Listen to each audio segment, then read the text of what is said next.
Ilibidi nianze kuendesha baskeli kwa hapa ujumbe huu wa corona mwaka jana mwezi wa 8 tarehe 6. Nilipata kusafiri kutoka Moyale hadi kule Busia County, ambaye nilifanya kwa siku 21, na nikapata kuenda kuanzia safari nyingine mpya ambaye ninaita phase 2 kutoka kule Tana River hadi kule Turkana County. County ambazo nilikuwa nimeamua kuzipitia ni 25, ambaye inatoka north hadi kule south. Inahuzunisha sana unaposikia Wakenya wengi wanasema janga hii ni biashara ya serikali. Natumaini hakuna mzazi wala hakuna kiongozi yeyote anataka watu wake wafe. Janga hii ni janga ambaye ni ya ukweli, inaua na inaua kwa haraka sana. Ile kitu inauma zaidi, tunajua janga hii tunaweza kuyashinda na tuko na matumaini tutaishinda.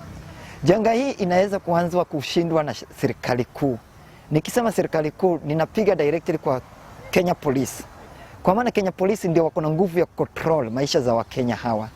Ni uchungu sana naposafiri na baskeli naona basi inabeba overdose ambaye Ministry of Health imekataa. The same to Nissan, the same to boda boda.